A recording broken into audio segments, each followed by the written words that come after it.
দক্ষিণ কোরিয়াকে সতর্ক করলেন পুতিন।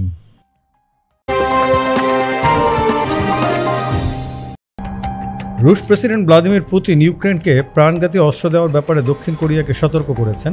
তিনি বলেছেন, রাশিয়ার বিরুদ্ধে লড়াই করতে কিয়েভকে যদি সিওল অস্ত্র দেয় তবে বড় ধরনের ভুল করবে। রাশিয়া ও উত্তর কোরিয়ার মধ্যে একটি সার্বিক কৌশলগত অংশীদারিত্ব চুক্তি সই হয়েছে। চুক্তিতে কোনো পক্ষ আগ্রাসনের শিকার হলে পারস্পরিক সহযোগিতার কথা বলা হয়েছে।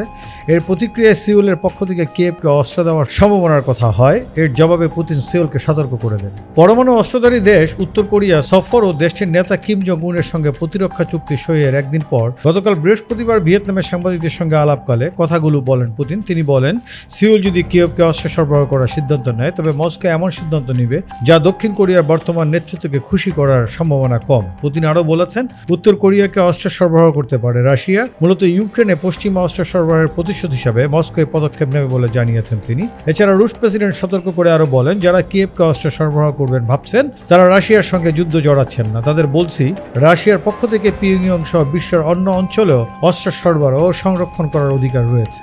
সিওলের পক্ষ থেকে পিয়ংইয়ং ও মস্কোর মধ্যে চুক্তিকে জাতীয় নিরাপত্তার জন্য হুমকি বিবেচনা করে নিন্দা জানানো হয়। দেশটির জাতীয় নিরাপত্তা উপদেষ্টা চেং হো জিন বলেন, তার দেশ ইউক্রেনকে অস্ত্র সহযোগিতা করার বিষয়টি পুনর্বিবেচনা করছে। এদিকে গতকাল পুতিনের এই মন্তব্যের পর আজ শুক্রবার দক্ষিণ কোরিয়ার প্রেসিডেন্ট কার্যালয় থেকে বলা হয়, ইউক্রেনকে অস্ত্র সরবরাহের নানা উপায় তারা বিবেচনা করছে। তাদের অবস্থান নির্ভর করছে রাশিয়া এই বিষয়ে কিভাবে অগ্রসর হবে তার উপর।